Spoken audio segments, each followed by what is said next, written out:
কিছু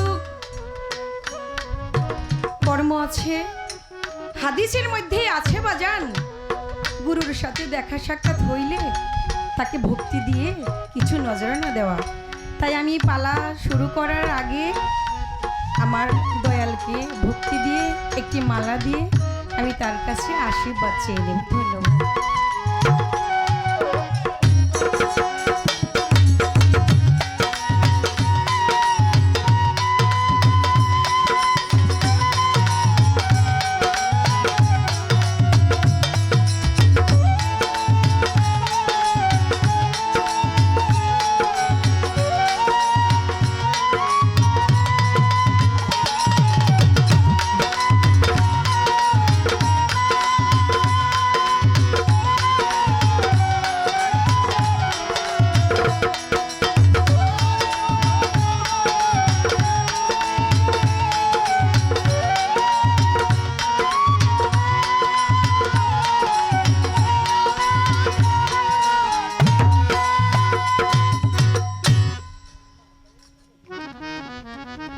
যাই হোক,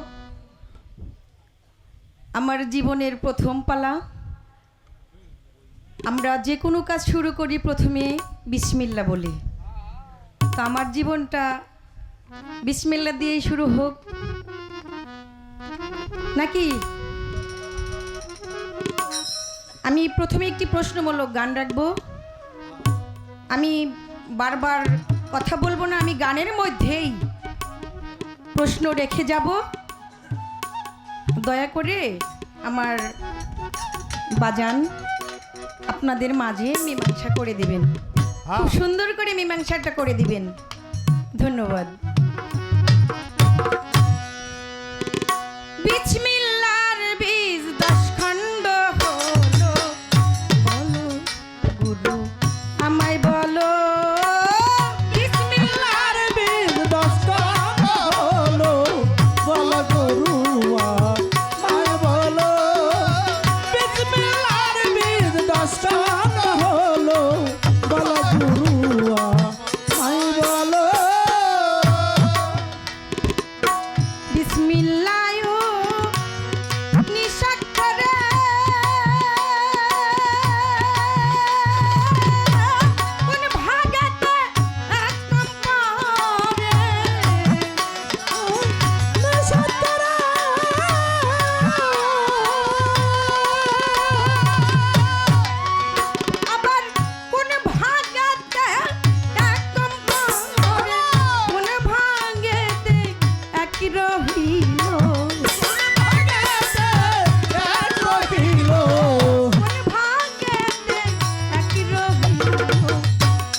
আবার শিশু হলো, বিসমিল্লাহর বীজ 10 খণ্ড হলো, বলো দয়ালা মাই বলো।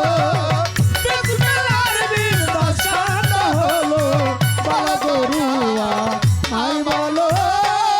আস্তে সাধক তার গানের মধ্যে লিখেছেন, বিসমিল্লাহর বীজ 10 খণ্ড হলো, বলো গুরু আমায় বলো। আমায় বলো। বাজান, এটা কোন বীজ?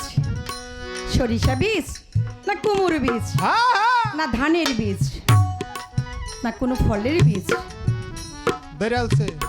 এটা কোন বীজ? আবার 10 খণ্ড হলো কেন? কি বলেছে? 19টি হরফ, 19টি অক্ষর মানে 19টি হরফ। এই 19টি হরফ কেন হলো?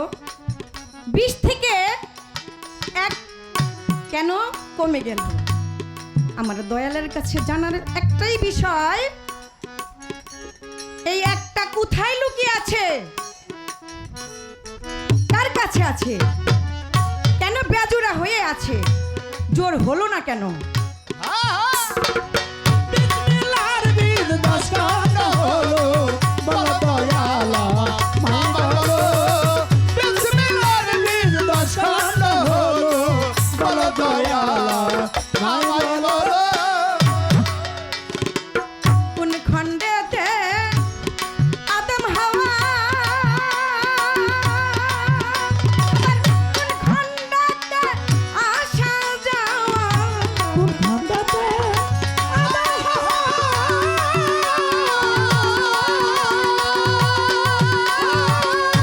খণ্ডেতে আসা যাওয়া, কোন খণ্ডেতে তোমায় পাওয়া, কোন খণ্ডেতে তোমায় পাওয়া।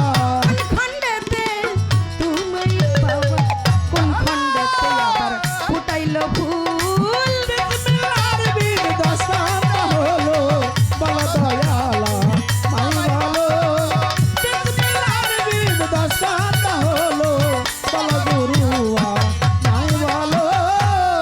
ছোট সাধক তার গানের মধ্যে বলেছেন কোন খণ্ডেতে, কোন খণ্ডেতে রাসূল আল্লাহ, কোন খণ্ডেতে আল্লাহ, আবার কোন খণ্ডেতে তুমি গুরু, আবার কোন খণ্ডেতে শিষ্য হলো।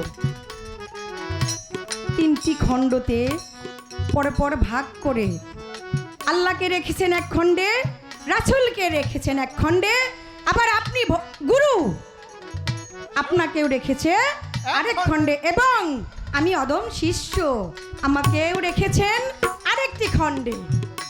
আমার জানার বিষয়, সাধক এতগুলো ভাষা শ্রুতিমধুর করে সাজিয়ে লিখেছেন, আমরা সুরে সুরে মানুষকে বিনোদন দেই। আমার জানার বিষয়, এই খণ্ডগুলো আপনি এমনভাবে মীমাংসা করে দেন যাতে আপনার 2-1টি কথা শুনে এইখানে অনেক নাদান, আমার মতো নাদান যারা আছে তারা কিছু জ্ঞান অর্জন করতে পারবে। তাই তো সাধক বলে বিসমিল্লাহর বীজ দশখান হলো, বলো দয়ালা মাই বলো। বিসমিল্লাহর বীজ দশখান হলো, বলো গুরুয়া মাই বলো। কোন খণ্ডেতে আদম হাওয়া,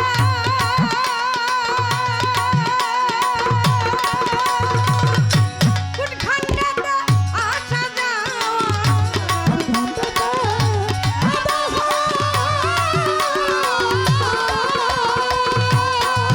আবার কোন খণ্ডেতে আসা যাওয়া, কোন খণ্ডেতে গুরু তোমায় পাওয়া, কোন খণ্ডেতে গুরু তোমায় পাওয়া। কোন খণ্ডেতে গুরু তোমায় পাওয়া, কোন খণ্ডেতে আবার ফুটাইলো ফুল। বিসমিল্লাহর বীজ দশখান হলো, বলো দয়ালা মাই বলো। বিসমিল্লাহর বীজ দশখান হলো, বলো দয়ালা মাই বলো। আহ, কোন খণ্ডেতে আসা যাওয়া, কোন খণ্ডেতে আদম হাওয়া, কোন খণ্ডেতে আবার গুরু তোমায় পাওয়া, আবার বলেছেন কোন খণ্ডেতে ফুটাইলো ফুল। ও গুরু, আমি তো নাধান ভক্ত, কিছুই জানি না, এমন করুন কারণ করলে, কি সাধন ভজন করলে আমি গুরু তোমায় পাবো। আবার আমার আদম হাওয়া এক খণ্ডে আসলো, আবার হাওয়াও এক খণ্ডে আসলো, সেটারও মীমাংসা আছে। এবং বলেছেন ফুলের কথা, এবং আমি জানতে চাই ফুলের কি কোনো কর্ম আছে বাজান? ফুলের কর্ম এখানে আর একটু বাড়িয়ে বলি, ফুল যেহেতু এসেছে আমি রসের কথা একটু বলি। কি বলেন আপনারা, প্রশ্ন কি রাখবো? আমি যদি প্রশ্ন রাখি আমার বাজান আপনাদের সুন্দর করে বুঝিয়ে দিবে, কারণ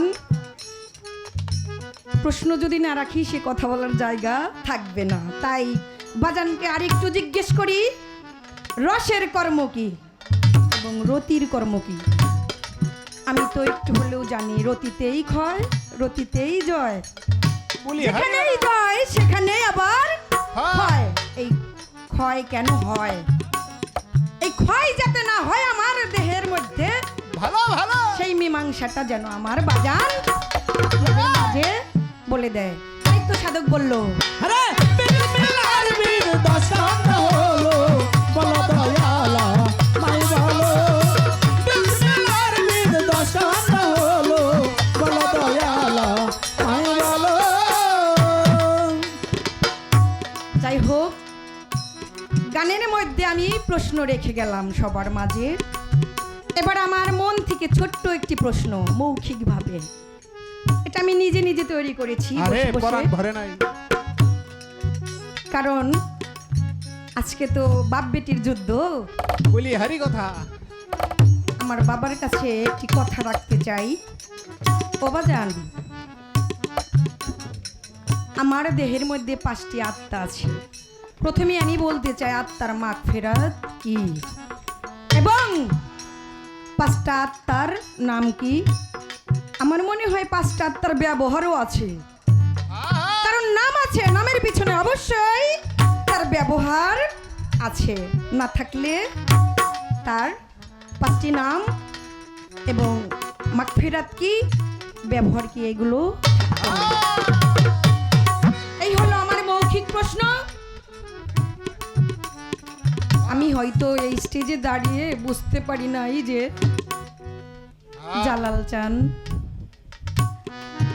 পুকুরহাটি আরমারা জালাল চান,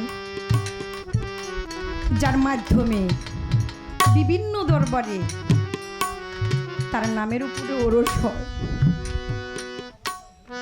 হাজার হাজার ভক্ত আমাকে বাবা আগে বলেছে, মা তুমি যেই দরবারে যাইতেছ না মা, ওই তোমার জালাল চাঁদের এত ভক্তবিন্দু তুমি দেখে অবাক হয়ে যাবা।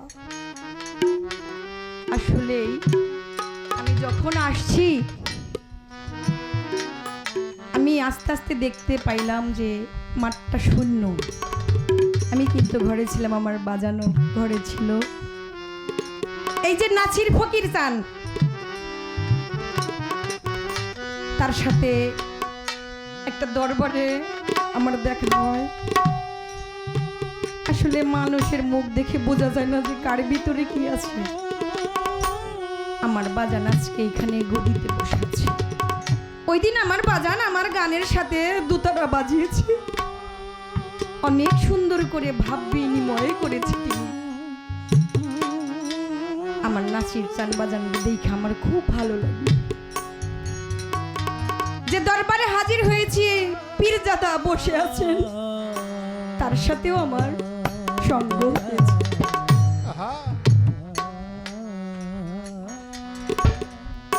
সঙ্গ না করলে তো রঙ্গ মিলবে না।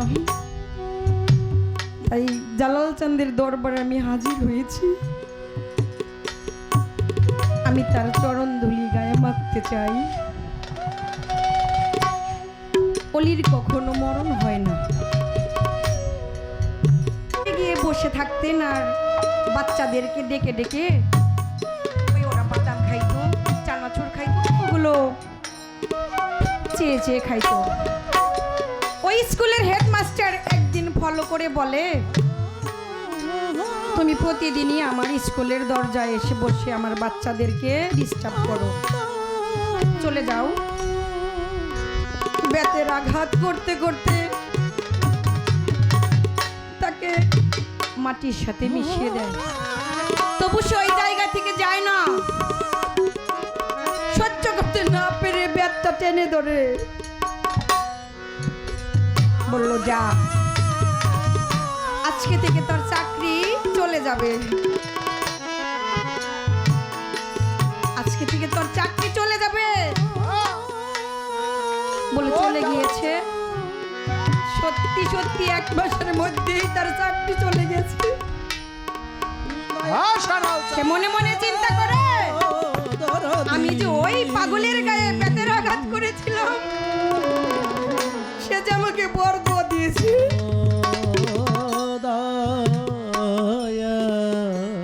স্কুলে অডিট হয় না বাজানরা, অডিট আসছে, সমস্ত কাগজপাতি বের করে দেখি ওই মাস্টারের নামে রিপোর্ট আছে, স্কিপ পড়েছে, তার চাকরি চলে যায়। আরে ওই মাস্টার পাগলের মতো খুঁজে ওই পাগল, ও নওশাদ উনি যে বলেছিল তার চাকরি চলে যাবে, সত্যি চলে গেল। হ্যাঁ শ্বশুর খুঁজতে খুঁজতে খুঁজতে সেই পাগলকে আর পায় না। আরে একদিন হঠাৎ করে সেই পাগলের দেখা পেয়ে চরণের মধ্যে লুটিয়ে পড়ে ওই বাবা। বলেছিল, তোমার কথাই তো কাঁদে লেগে গেছে। আরে তুমি যে বলেছিলে তোর চাকরি চলে যাবে, সত্যি তো চাকরি চলে যাবে। ও যতক্ষণ বলি হারি বেটা এই চরণ দুটি না ছেড়ে দেওয়া পর্যন্ত মাস্টার কেঁদেই যাচ্ছে, কেঁদেই যাচ্ছে, বলছে বাজান তুমি বলে দাও আমার চাকরিটা যে চলে গেছে, আবার কি আমার চাকরি হবে? বলল চলে যা, 1 মাসের ভিতরেই তোর চাকরি হয়ে যাবে। তখন ওই মাস্টার নাম দিয়েছিল, তুমি সাধারণ মানুষ নও, তুমি জালাল চান, তুমি আল্লাহর ওলি, তুমি আল্লাহর ওলি। ও জালাল ও নকল ওরে তুমি দেখা দাও না, কও না জালাল চান,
আরে কোথায় রইলা রে ও দয়াল নিদানে আরে কোথায় রইলা রে ও দয়াল নিদানে কি করি গো কোথায়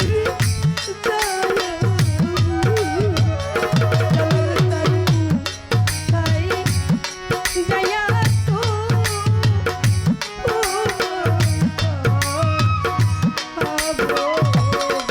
কি করিব কোথায় রে যাব দালাল সান কোথায় যাইয়া তো ও মাই পাবো রে ইমান জান কি করি গো কোথায় রে যায়া কোথায় যায়া তো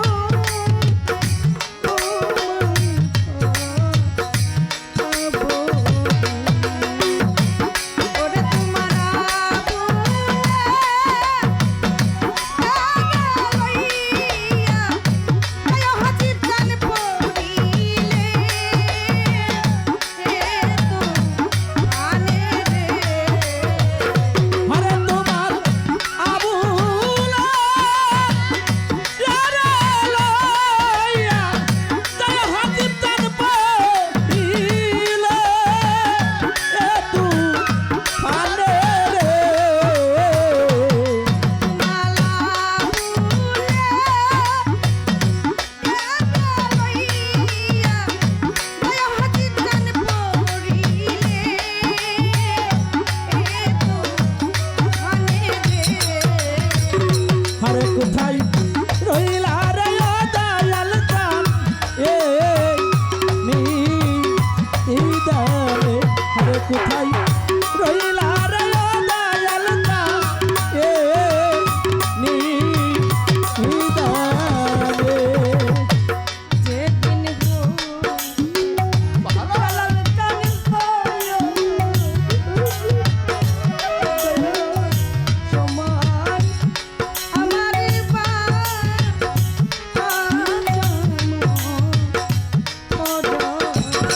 সেদিন হতে সোনার চানহারা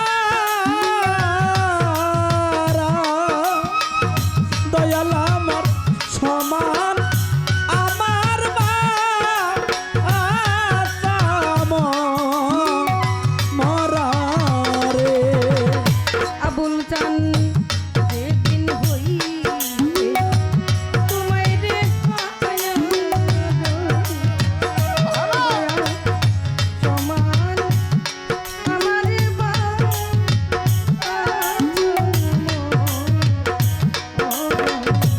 ওরে আমি চলে হইলাম সারা তোমার পিরিতে গুনে দে ওরে আমি দোলে ওরে হইলাম সারা তোমার পিরিতে এরা গুনে রে নকুল কান জলে ওরে হইলাম সারা তোমার পিরিতে গুনে দে আরে কোথায় রইলা রে ও দয়াল জান নিদানে আরে কোথায় রইলা রে ও দয়াল জান নিদানে করে তুই দেখা